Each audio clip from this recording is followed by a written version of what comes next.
Il est l'un des pilotes du navire FPI actuellement en détresse. Il est le chef de file de l'opposition ivoirienne. Pascal Affi-N'Guessan est notre invité du jour. Avec lui, nous parlerons de la réforme constitutionnelle, de l'unité au sein du FPI et de la réconciliation nationale. Bonjour et merci de nous suivre. Monsieur le Président, bonjour. Bonjour. Merci d'avoir accepté de répondre à nos différentes questions. Plaisir de partager. Votre position sur cette réforme constitutionnelle, elle est connue. Mais aujourd'hui, ce que nous voulons savoir, c'est pourquoi vous vous opposez à cette réforme constitutionnelle. Merci de votre invitation. Avant de répondre à cette question, je voudrais quand même faire une mise au point. Je vous avais introduit le débat en parlant du navire en détresse. Justement, nous en parlerons, Monsieur le Président. Bien sûr, le pays n'est pas en détresse, n'est pas un navire en détresse, il est en reconstruction. C'est cela. Mais je pourrais vous donner plus de détails. Nous en parlerons tout à l'heure. Pourquoi vous vous opposez à la réforme constitutionnelle? Nous nous opposons pour globalement trois principales raisons qui touchent à la souveraineté nationale et qui touchent à la démocratie, qui touchent à la bonne gouvernance et qui touchent à l'unité nationale. Et ces raisons-là donc se retrouvent d'abord dans le contexte de cette initiative. Nous avons toujours souhaité que la Côte d'Ivoire fasse le bilan de sa marche de ces 20 dernières années, les diagnostics de toutes les crises qu'elle a connues, puisque nous ne pouvons pas avancer sans solder le passé.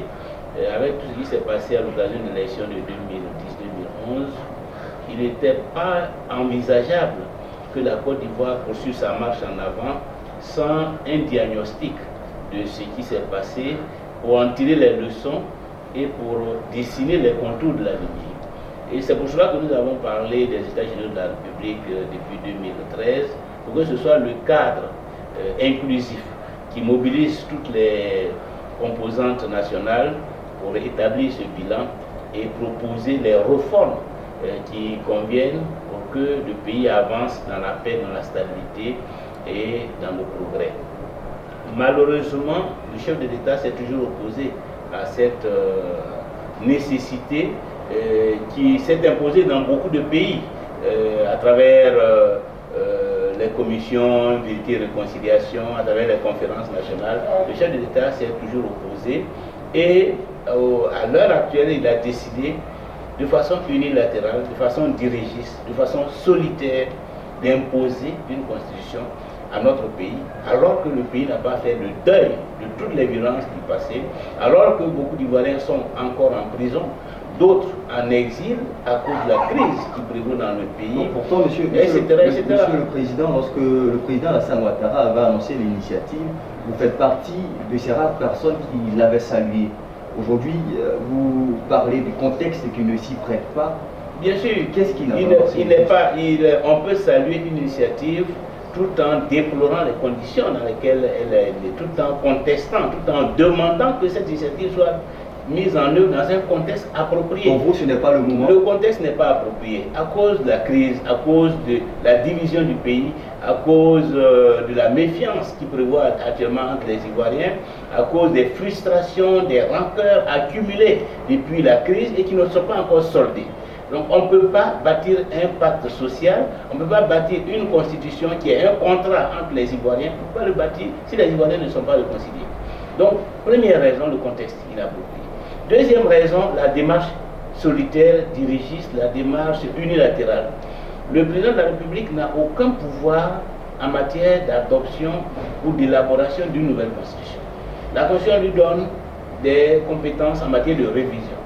Mais nulle part dans la constitution, il est dit que le chef de l'État peut abroger la constitution qui régit le pays pour mettre en œuvre une nouvelle constitution. Il est d'ailleurs indiqué clairement qu'il est le garant de la Constitution. Alors, vous parlez de démarche solitaire, donc le président Alassane Ouattara qui prend l'initiative.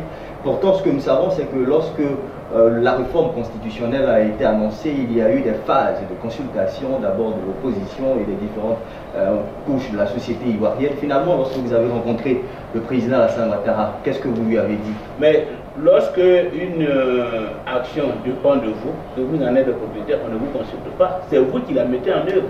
L'adoption d'une nouvelle constitution doit être l'œuvre du peuple souverain. La souveraineté appartient au peuple. La souveraineté n'appartient pas au chef de l'État. Et en matière de constitution, c'est le peuple souverain qui se donne une constitution, qui a un contrat entre les citoyens de ce pays. Ce n'est pas le chef de l'État qui donne une constitution à un pays. Or, dans notre cas, c'est le chef de l'État qui a pris sur lui, il a mis en place un comité des experts, il lui a dicté sa volonté, qui a traduit, le comité d'experts qui a traduit cette volonté en texte juridique, et c'est ce texte juridique qu'on veut imposer à la Côte d'Ivoire. Donc, à aucun moment, les Ivoiriens n'ont été associés à ce projet. Même s'ils ont été consultés, mais la consultation, si certaines personnes ont été consultées, mais il ne s'agit pas de les consulter. Alors, qu'auriez-vous proposé? Une constituante, comme dans toutes les circonstances où on veut une constitution est abrogée, ou doit être abrogée, pour donner naissance à une autre république. Il faut une constituante, c'est-à-dire un cadre qui regroupe les représentants de toutes les forces vives du pays, pour que ensemble ils discutent. Et c'est ce qui se fait dans tous les pays du monde et à travers l'histoire. Ici, le chef d'État, c'est ce que nous-mêmes nous avons fait en 2000, à la suite du coup d'État de 99. Pourquoi est-ce que nous allons reculer par rapport à cette nécessité? Donc la deuxième raison, c'est celle-là. La troisième raison, c'est que le système, le régime que le président Alassane Ouattara veut instaurer est un régime monarchique. C'est un régime pour transférer tous les pouvoirs au chef de l'État, au président de la République, et pratiquement anéantir le législatif, supprimer tout contre-pouvoir. C'est un système aussi despotique, autoritaire, nous ne pouvons pas le cautionner. Justement, en parlant donc de ce système que vous décriez, vous le dites très souvent dans vos meetings, dans vos prises de parole, vous décrivez aussi le fait que, selon vous, bien sûr, cette constitution serait, n'est-ce pas, faite pour répondre ou résoudre des problèmes particuliers rencontrés par le président Alassane Ouattara. Monsieur le Président Pascal Affi-N'Guessan, en quoi cette constitution, pour vous, est une constitution de convenance? Parce que d'abord, comme on l'a dit, tout ce qui est proposé vise à pérenniser le pouvoir du RHDP. Lorsque le chef de l'État propose le poste de vice-président, à travers tous les discours que nous avons entendus, nous n'avons noté nulle part la pertinence de cette proposition, les raisons profondes qui puissent justifier l'intérêt que le pays a d'avoir un exécutif à trois têtes, avec un président, un vice-président et un premier ministre. Nous ne voyons nulle part, on ne peut rechercher les raisons que dans les discours qui sont... Et à la tribune des Nations Unies, le chef de l'État a bien indiqué que cela vise un objectif ethniciste, tribaliste. C'est-à-dire, étant donné que cette coalition au pouvoir a été construite sur la base de deux partis fondamentaux, le RDR qui a une base essentiellement nordiste et le PDCI-RDA qui est principalement installé dans le centre, le chef d'État a voulu transférer dans la Constitution, institutionnaliser cet attelage qui lui a permis d'accéder au pouvoir en créant un poste de vice-président qui permettrait à cette coalition de se partager les postes et sur une base ethnique de pouvoir contrôler le pouvoir exécutif. C'est dangereux dans la mesure où le chef d'État veut ancrer le jeu politique ivoirien dans l'ethnicisme. Alors vous appelez donc au boycott. Et c'est pourquoi nous appelons. Vous pensez que c'est la meilleure des décisions aujourd'hui? Mais le seul problème de la Constitution, ce n'est pas seulement l'exécutif qui est tentaculaire, qui transfère tout le pouvoir au chef de l'État. L'autre problème, c'est l'affaiblissement du législatif à travers l'instauration du bicaméralisme. Et avec une chambre haute, le Sénat, dont un tiers des membres seraient nommés par le président de la République. C'est une violation grave. D'abord du principe de séparation des pouvoirs, puisque le Parlement, le législatif n'est plus indépendant, mais en plus un affaiblissement du législatif à travers le système de deux chambres. Donc voilà des raisons à la fois qui tiennent à la volonté de caporaliser le pouvoir exécutif, à la volonté d'affaiblir le législatif. C'est tout cela qui nous amène à contester. Monsieur le Président, en septembre dernier à Port-Boué, lors d'un meeting de l'Alliance des forces démocratiques, vous disiez, et je cite, L'adoption de cette constitution est un défi à notre dignité et à notre honneur. Si nous sommes dignes, c'est le moment de le démontrer. Vous appelez au boycott aujourd'hui. Oui. Où êtes-vous prêt à aller dans ce combat, dans cette lutte? Mais jusqu'à l'abrogation de cette constitution. Nous considérons que c'est un long combat que nous devons mener pour restaurer les principes fondamentaux de la démocratie et de l'état de droit, pour restaurer aussi la souveraineté du peuple. Parce que dans ce projet, le peuple est ignoré. Cette constitution n'est pas la constitution du peuple de Côte d'Ivoire, c'est la constitution d'un homme qui, parce qu'il a vaincu ses adversaires politiques en 2011, veut instaurer une constitution des vainqueurs. En parlant du peuple, nous savez bien sûr que le 30 octobre, le peuple justement sera appelé à voter. Pourquoi ne pas aller en campagne pour demander à ce peuple de voter non? Parce que la constitution est illégale, nous ne pouvons pas nous associer à quelque chose d'illégal. En appelant à voter non, nous accompagnons. Nous prenons acte du fait que la démarche est légale, elle est légitime et qu'on peut s'y associer.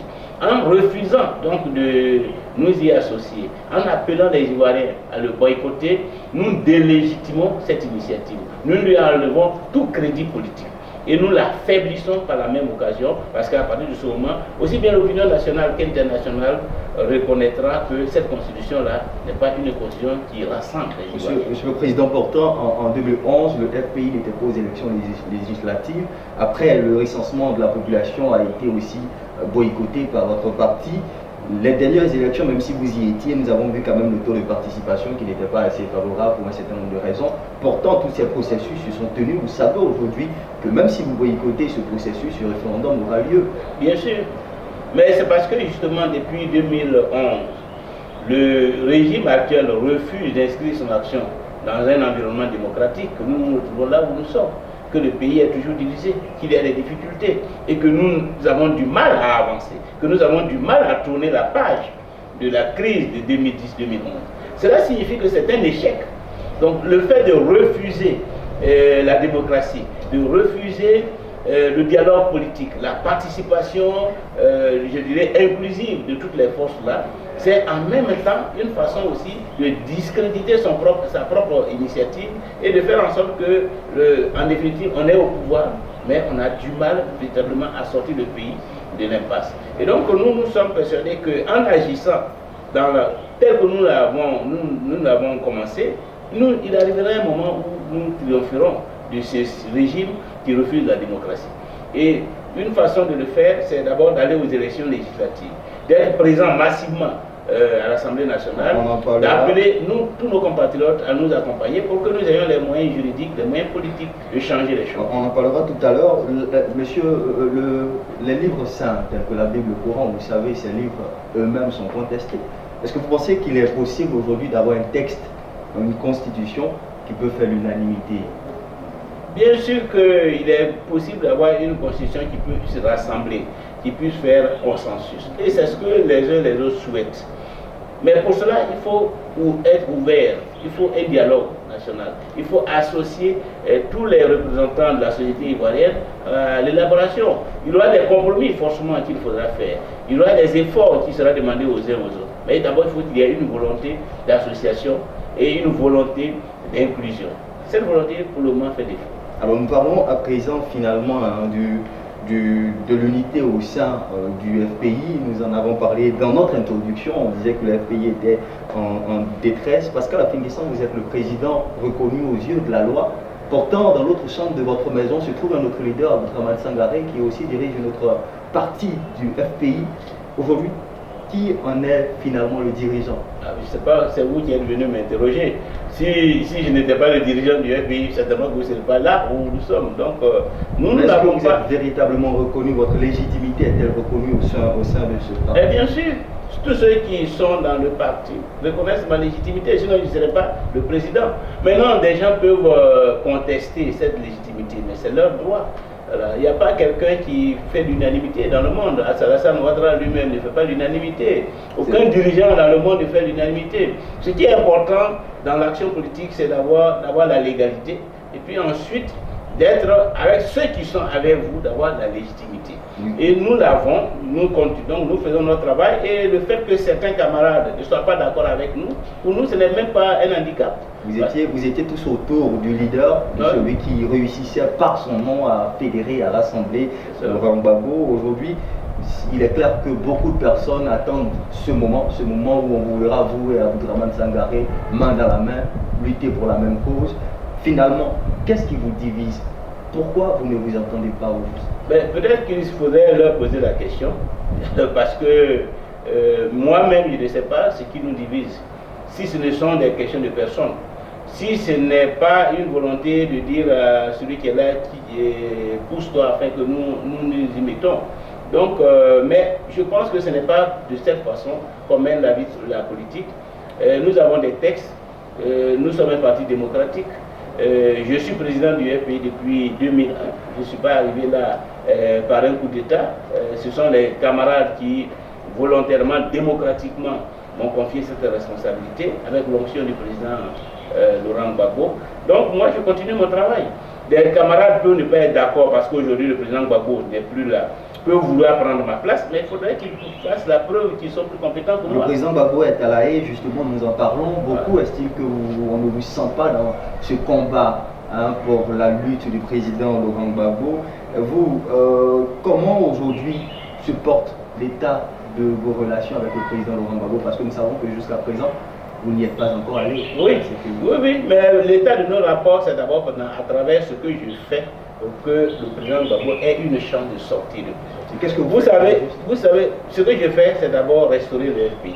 Parce que c'est le FPI qui est le principal instrument de lutte. C'est avec un FPI fort qu'on peut travailler à la libération du président Laurent Gbagbo. Ce n'est pas à travers l'excitation, ce n'est pas dans le désordre, dans l'anarchie qu'on peut travailler.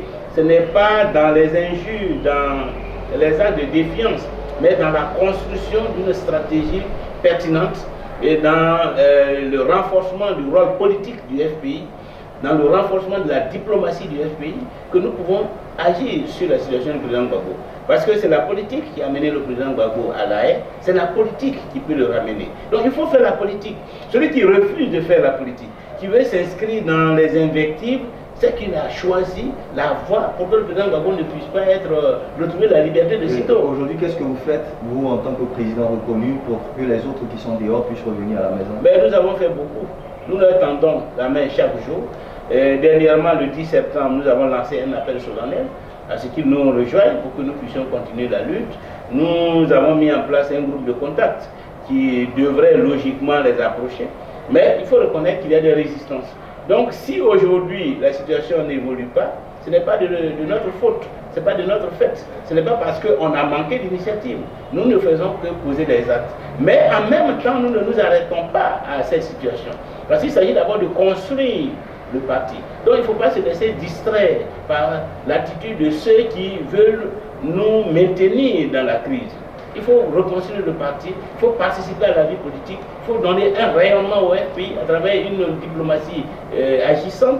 Et c'est ce que nous faisons. Participation donc à la vie politique, vous entendez participer massivement aux prochaines élections législatives. Est-ce que vous pensez qu'aujourd'hui le FPI dirigé par Pascal Affi-N'Guessan a les moyens ou les ressources humaines et même financières pour aller à ces élections aujourd'hui? Nous avons les ressources humaines, nous avons un crédit dans l'opinion nationale.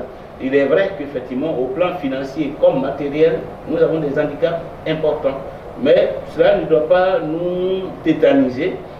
Nous, au contraire, malgré ces handicaps, nous devons faire preuve d'imagination pour construire une stratégie qui puisse nous permettre d'aller le plus loin possible dans la conquête des circonscriptions électorales. Je dis souvent qu'en politique, il y a 3 paramètres importants qui permettent à une organisation d'avancer. C'est les moyens, mais aussi c'est l'organisation et la stratégie. Si vous n'avez pas suffisamment de moyens, il faut être mieux organisé, avoir une stratégie qui soit la plus performante possible. Donc nous n'avons pas autant de moyens que nos adversaires, mais nous avons quand même deux atouts. Il faut que nous perfectionnons notre organisation et que nous ayons une stratégie qui puisse nous permettre d'avancer. Donc c'est ce que nous faisons. Le FPI aussi dirigé par Boukravouel Sangaré. Il n'y a pas de FPI dirigé par... Puisque dans ses discours, hein, nous voyons qu'il se proclame et l'on l'appelle président aussi du parti de Laurent Gbagbo. Le FPI reconnu selon eux par le président Laurent Gbagbo. Ce parti-là entend aller aux élections. Vous également, vous y serez. Est-ce que le FPI ne risque pas finalement de se battre entre lui-même? Non, je voudrais quand même que vous dites qu'il n'y a pas de FPI en Côte d'Ivoire. Il ne peut pas avoir deux partis qui portent le même nom dans un pays qui se respecte. Donc ou bien c'est eux, ou bien c'est nous. Voilà. Entre nous deux, il y a un qui est dans l'illégalité. Il y a un qui est dans l'informel. Même si des actions, soit judiciaires ou policières, ne sont pas menées contre eux, ils ne représentent pas la légalité. Ils ne représentent pas la légitimité.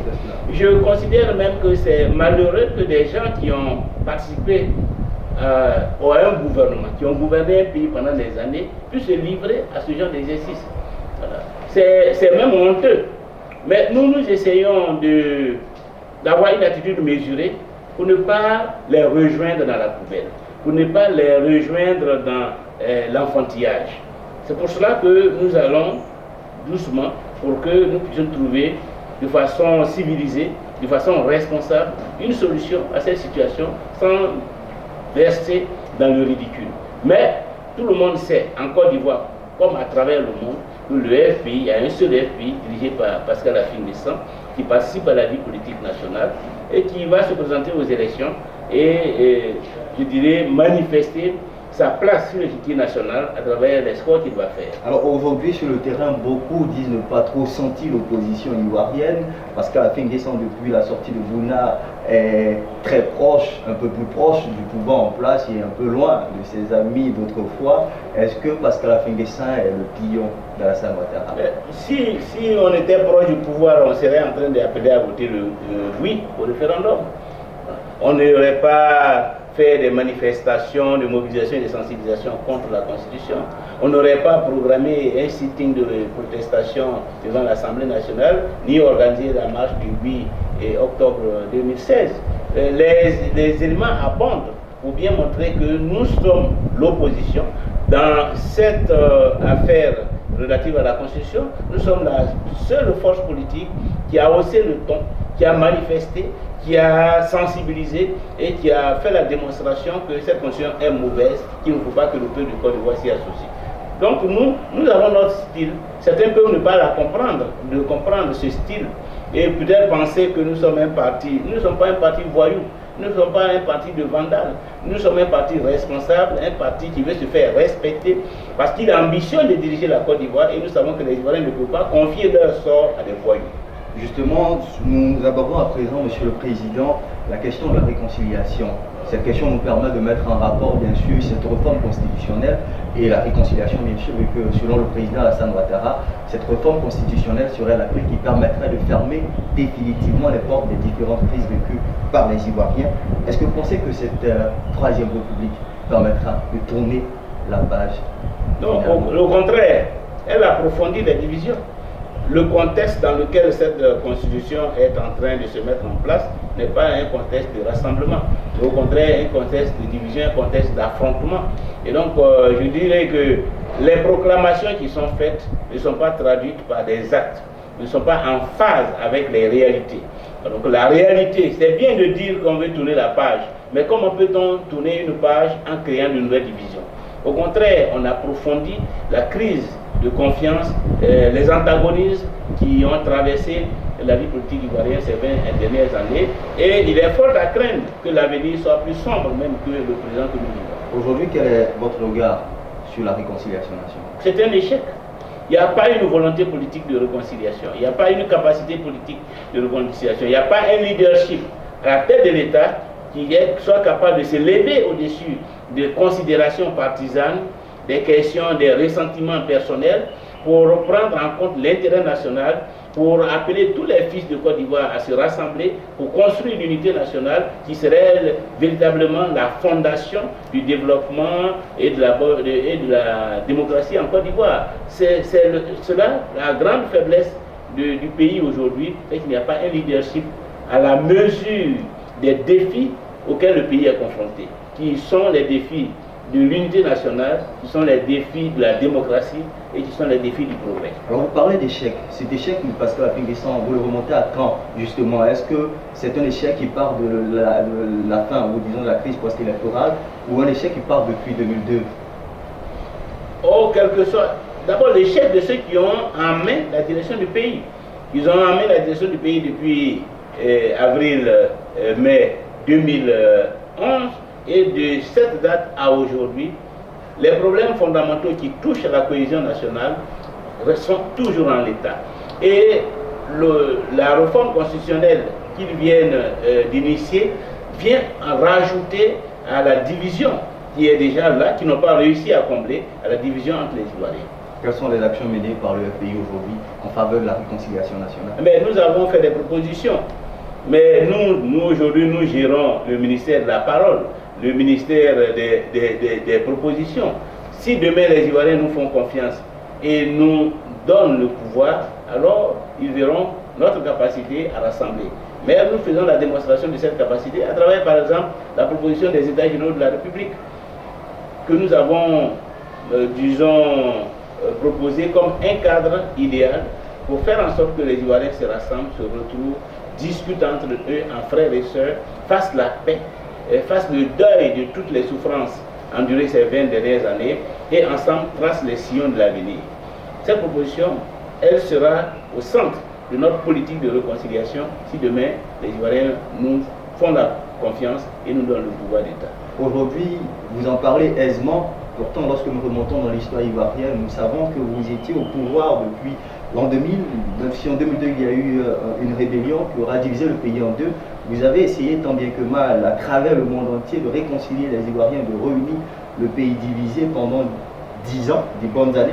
Parlons aujourd'hui d'échec, parce qu'à la fin décembre, lorsque vous entendez ces mots, comment vous appréhendez finalement? Est-ce que ce n'est pas un rejet ou une fuite de responsabilité de dire que les autres, en 7 mois, n'ont pas réussi ce que nous n'avons pas réussi à faire en 10 ans? Si nous avions en face de nous en 2000 une opposition qui était soucieuse de l'intérêt national et qui était prête à faire sa part dans le processus de réconciliation, aujourd'hui nous ne serons pas à cette crise.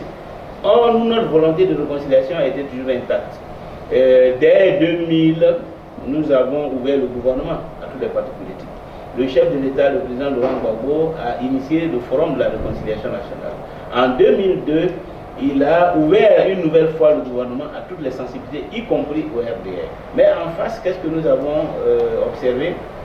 Des organisations politiques accroutées sur la volonté d'utiliser la violence pour mettre fin au régime du président Gbagbo. Quand bien même il y a eu la rébellion de 2002, le président Gbagbo a été toujours ouvert à l'opposition à travers toutes les formes de dialogue, Marcoussis, Accra, Pretoria, etc., etc. Donc aujourd'hui, si les Ivoiriens nous font confiance, il y a peut-être des erreurs que nous avons commises dans notre volonté de réconcilier les Ivoiriens. Quelles sont donc ces erreurs, monsieur? Les erreurs, c'est peut-être de n'avoir pas pris en compte la volonté de l'opposition, la volonté inflexible d'utiliser la violence pour mettre fin. Leur refus du dialogue politique, leur refus de la réconciliation, leur refus du régime du président Gbagbo, et donc de ne s'être pas donné des moyens pour obtenir par tous les moyens, je dirais, la paix en Côte d'Ivoire. Une autre erreur que nous pouvons noter, c'est notre posture aussi vis-à-vis de l'international.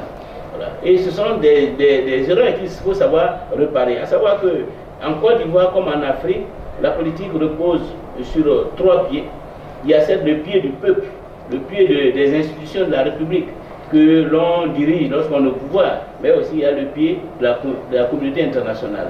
et que c'est aussi avec elle qu'il faut faire la paix à l'intérieur de son propre pays. Et donc, ce sont ces erreurs-là qu'il faut savoir, je dirais, surmonter demain si le peuple de Côte d'Ivoire nous refait confiance pour pouvoir bâtir la paix et la stabilité du pays. On reste donc dans ce contexte du futur. Aujourd'hui, quelles sont les missions de votre parti? Notre parti, notre objectif stratégique, c'est vraiment revenir au pouvoir en 2020. Ça, c'est notre objectif. Mais pour cela, nous devons travailler principalement sur 3 chantiers. Premier chantier important, la reconstruction de l'appareil du politique et de l'appareil du parti, c'est-à-dire la redynamisation du FPI. Sans un appareil politique, il n'y a pas de possibilité de construire une victoire électorale. Et ce travail de reconstruction de l'appareil, nous sommes attelés à cela depuis plusieurs mois. Nous continuons et nous espérons pouvoir l'achever d'ici 2017. D'autres axes importants d'action, c'est le repositionnement du parti à l'intérieur dans les institutions nationales, à travers notre participation aux élections.